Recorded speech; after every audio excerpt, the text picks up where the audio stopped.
aika ihana aamu. Mä oon laittanut mun hyvälle ystävälle, kenelle en ole pitkään aikaan jotenkin. Me ei olla oltu niin paljon tekemisissä, niin pitkiä ääniviestejä. Mä sain häneltä ihanan ääniviestin. Nyt on tammikuun 24. päivä. Ulkona on ihan jäätävä loska ja en todellakaan aio tänään mennä pihalle. Tänään mä halusin jotenkin laskeutua tähän uuteen vuoteen. Jotenkin tää tammikuu, vaikka ollaan jo loppukuukaudessa, niin on mulle edelleen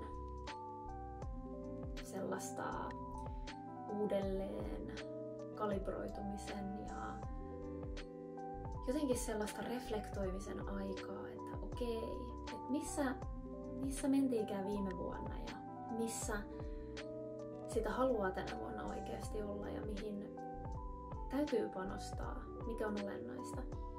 Mä koen niin, että uuden vuoden lupaukset on aika... Ne ei toimi mulle. Mä oon kuullut tosi paljon vinkkejä esimerkiksi, että täytyy tehdä tosi tarkka tavoite ja jotenkin konkreettisempi, niin sitä parempi. Ja nämä on kaikki tosi hyviä, kun miettii tavoitteita. Aina mitä pienempi askel, konkreettisempi askel ja mitä helpompi se on toteuttaa, niin sitä helpommin se oikeasti jää. Kun mietin ihan koko tulevaa vuotta, niin mä en tunne sitä, että mä haluaisin nimenomaan tehdä tämmöisiä pieniä yksittäisiä askeleita. Ihan vaan sen takia, että jotenkin musta tuntuu, että mun elämä on jo joka tapauksessa sellaista. Mä haluan, että mä menen joka tapauksessa koko ajan niitä pieniä askeleita eteenpäin. Et silloin kun sit on siinä niinku vuodenvaihteessa, niin mä haluan miettiä jotain isompaa kokonaisuutta ja teemaa. Mä pidän sitä myös jotenkin ehkä maagisena tai sellaisena ihanan mysteerisenä, että mä valitsen itselleni vuoden sanan. Ja mä katson, että miten ihmeessä se toteutuu, miten mä opin uutta siitä aiheesta tämän kokonaisen vuoden aikana. Toki mulla on tähän uuden vuoden alkuun liittynyt myös paljon sellaista, että mä oon ottanut tosi monta pientä juttua ja yrittänyt alkaa tekemään niitä yhtä aikaa. Yksi askel on aina parempi kuin monta kerralla, mutta olin ehkä kunnianhimoinen jotenkin sit, kun sitä miettii sitä koko vuotta ja kaikkia niitä teemoja, niin sit siinä kerralla tulee tosi monta ajatusta, että hei, tuon mä voin tehdä eri tavalla. Sitä ei malta jotenkin odottaa ja ottaa vaan sitä yhtä juttua kerrallaan. Mulla oli viime vuosi itselläni sitoutumisen vuosi. Ja mä jotenkin ajattelin, että se liittyy tosi paljon tähän somen tekemiseen ja siihen, että miten mä tuun esiin ja miten mä jaan itsestäni. Kyllä se näyttäytyi ehkä sitten taas ne heikot kohdat, koska oli niin monta asiaa vielä kesken sit muilla elämän osa-alueilla. Viime vuonna tapahtui paljon. Mä muutin mun rakkaan kanssa yhteen. Mä menin takaisin vanhaan työhön, lähdin sieltä pois, mä aloitin uutta työtä. Ehkä mä haluan sanoa nyt tässä kohtaa sen, että jos oot tehnyt jonkun uuden vuoden lupauksen, niin mistä se sun lupaus tulee? Mitä tarvetta se täyttää? Jos sä jo huomaat, että en mä ole niinku päässyt tähän tavoitteeseen, niin onko se jotain oikeasti, mitä sä haluat? Mä ajattelisin, että tätä uuden alun aikaa niin sanotusti voi hyödyntää ehkä siihen itsetuntemukseen ennemmin, että hei, että kaikki ne asiat, mitä mä teen tänä vuonna, niin onko ne jotain semmoista, mitä mä oikeasti haluan? Onko ne nimenomaan, kuvastaako ne jotain mun syvempiä toiveita ja sitä, mitä mä haluan tässä maailmassa nähdä? Vai onko ne enemmän jotain semmoista, että mun pitäisi tehdä näin tai mä oon hyvä ihminen vasta, kun mä toimin näin? Ei ole väärin tehdä konkreettisia tavoitteita, mutta mun kritiikki ehkä liittyy siihen, että me ei ihan täysin tiedetä aina, mistä ne tulee ja sen takia ne helposti särkyy ja ne ei toteudu tai niistä ei tule uusia rutiineja, koska ne tulee jotenkin semmosesta, ne ei ehkä tulekaan meidän sisältä, vaan ne tulee jostain ulkopuolisesta paineesta tai sosiaalisesta normittuneisuudesta. Että ne ei jotenkin olekaan ehkä sitä suuntaa, mikä olisi just nyt meille oikeasti olennaista. Kai se mittari menee siinä, että siinä vaiheessa kun se on inspiroivaa ja kun se tuo enemmän elämään. Et vaikka se alku ja se muutoksen tekeminen tuntuisi vähän työläältä, mutta sitten kun se tuo lisää, se tuo aikaa, se tuo... No mitä sitten on ikinä halunnutkaan. Mutta se tuo jotain semmoista, mistä mä oon tietoisesti halunnut tätä lisää elämään, niin se on sen arvosta. Eikä se kuormita, koska se antaa lopulta. Ehdottomasti tee se tavoite, että mä juon 2 litraa päivässä. Mut miksi sä teet sen tavoitteen? Miksi sä haluat juoda 2 litraa päivässä? Onko se vaan, että sä luit, että hei, tää olisi hyvä? Vai onko se että sä niinä päivinä, kun sä oot juonut tosi vähän nesteitä, niin sä huomaat, että sä oot jotenkin niin kuin aivot on sumusemmat, kroppa ei toimi ihan yhtä hyvin, on janoinen olo, kädet kuivuu. Ja sitten päättää siitä itse rakastavasta paikasta, että ei, mä haluan tehdä itselleni paremmin. Mä haluan hoitaa itteeni.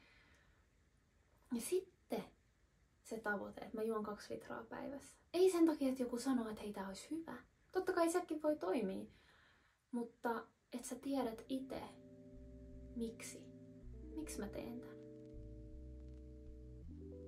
Mä voisin näyttää teille, että miten mä oon jotenkin nyt yrittänyt löytää sitä omaa, että miksi mä teen mitäkin.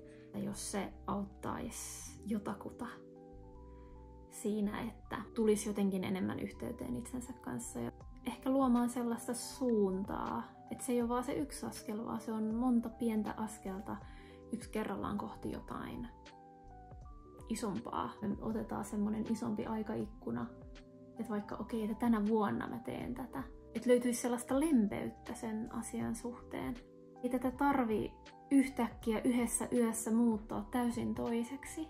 Me voidaan mennä yksi askel sinne suuntaan. No nyt on päiväkahvikin juotu. Jos sä haluat tehdä nyt tätä reflektion, niin ota ihmeessä kynä ja paperia esiin. Ja jos et ole tosiaan vielä siitä tehnyt, niin mä aloittaisin siitä viime vuoden reflektoinnista. Mulla on itselläni todella vapaamuotoinen. Mä yleensä hahmottelen ihan vaan bullet pointeilla, että mitä kaikkea oikeastaan tapahtui.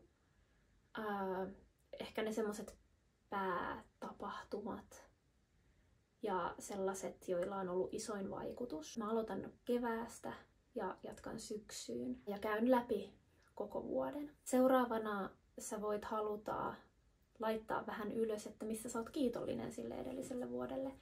Mikä onnistui, mitä sä opit viime vuonna, oliko jotain sellaista, mikä saa sut viime vuodesta todella niin kuin hyvälle mielelle. Ja sit vielä pieni katsaus sinne tulevaan sen jälkeen, että mitä sä kutsut nyt sitten tulevalle vuodelle. Tosiaan vaikka vuosi olisi jo pitkällä ja sä katsot tätä videota, niin sä voit aivan hyvin tehdä tämän siltikin, koska mun mielestä koskaan ei ole liian myöhäistä jotenkin reflektoida tätä. Ei tarvitse tehdä uutena vuotena, vaan tää on hyödyllistä koska tahansa. Sitten kun sä oot saanut sen sun reflektoinnin tehtyä edellisvuodesta, niin ota semmonen oikein syvä henkäys. Koita tunnustella intuitiivisesti sitä, että mikä on sulle se tämän vuoden sana. Mun sanat on usein liittynyt johonkin ominaisuuteen. Tavallaan mitä mä haluan jotenkin kehollistaa enemmän ja minkä mä oon ehkä huomannut, että mussa ei ole sitä niin paljon.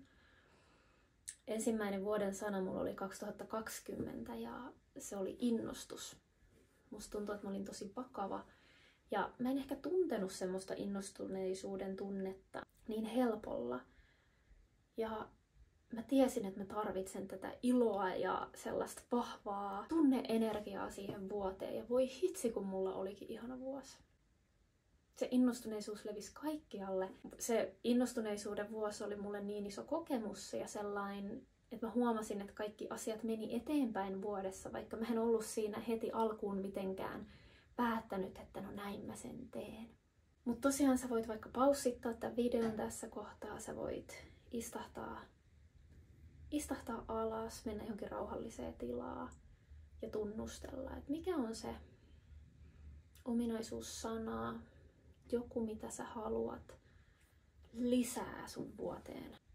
Nyt sä oot ehkä miettinyt sen sun vuoden sanan ja nyt on tärkeää hahmotella sen ympärille, ihan sinne sun paperille, vihkoon, että mitä tää sulle tarkoittaa. Esimerkiksi innostuneisuuden kohdalla mä varmasti kirjoitin, että mä haluan lisää iloa, mä haluan huomata, mikä mut sytyttää. Mä haluan kokea, että mä olen innostunut ja innostuva ihminen. Joidenkin sanojen kohdalla mä oon halunnut määritellä sitä, koska niistä voisi tulla myös vähän niin kuin vääriä mielikuvia. Esimerkiksi seuraavan vuoden sana mulla oli riippumattomuus. Ja mä kirjoitin hyvin tarkkaan itselleni ylös, että se ei tarkoita välinpitämättömyyttä.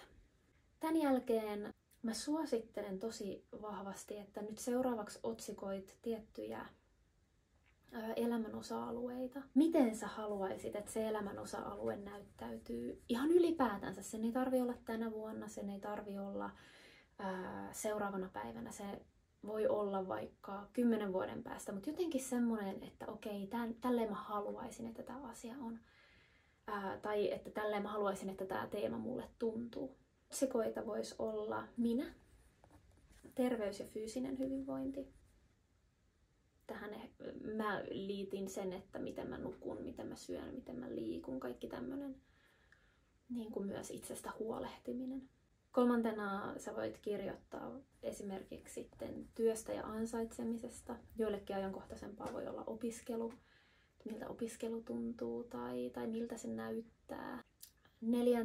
mä kirjoitin vapaa-ajasta ja itsensä kehittämisestä. Kirjoitin parisuhteesta ja toivetilasta sen suhteen, mikä on se mun... Ja siis voi olla vaikka nyt jo siinä tilanteessa, mutta sitten että sä tiedostat, että mä oon niin tyytyväinen tähän, koska mulla on tää. Ja sitten on ystävyyssuhteet. Sulla otsikoita voi olla myös lisäksi vaikka perheestä, vanhemmuudesta. Vapaa-ajan ja itsensä kehittämisen ei tarvitse olla yhdessä otsikossa. Sä voit itse miettiä ne tärkeimmät otsikot eri elämän osa-alueille. Kun sä oot kirjoittanut näiden toivetilasta, sä voit laittaa siihen alle, että mikä sun nykytilan tyytyväisyys siihen aiheeseen on. Ja sitten vielä, että mitä olisi vaikka se yksi pieni askel kohti tätä toivetilaa, eli toimenpiteet. Ja nimenomaan nyt tässä kohtaa on lupa mennä sinne konkretiaan. Mä juon enemmän vettä. Mä menen mun perheen luo joka kuukausi. Tai mä meditoin päivittäin. Mitä ne on ne konkreettiset pienet askeleet? Ja tässä tulee tosi monta konkreettista pientä askelta, mutta tarkoitus ei ole nyt valita kuin ihan 1 tai jos oot kunnianhimoinen, niin 2. Tärkeää on, että ne on siellä sun ylhäällä, sä voit palata niihin myöhemmin ja sitten kun 1 askel on tehty, sä voit miettiä, että onko joku muu, mikä nyt on mulle jotenkin tärkeämpi. Laita ihmeessä kommenttia, että mahdollisitko tehdä tätä kirjoitusharjoitusta ja miltä se tuntui. Mä toivon, että tämä auttaa monissa asioissa hahmottamaan sun arvoja ja niitä juttuja, mitkä tekee sun elämästä just sun elämän ja tekee siitä mielekästä, merkityksellistä ja hyvinvoivaa. Mun kanavan ensimmäinen video Arvotyö on edelleen relevantti. Siinä käydään vähän samantyyppistä asiaa, mutta vähän erilaisesta näkökulmasta, erilaisella prosessilla. Eli jos semmonen kiinnostaa, niin käy kurkkaa se, jos et sä ole koskaan sitä nähnyt. Ja mä palaan seuraavan videon parissa, kun oikea aika koittaa. Kiitos kun katsoit tämän videon. Nähdään.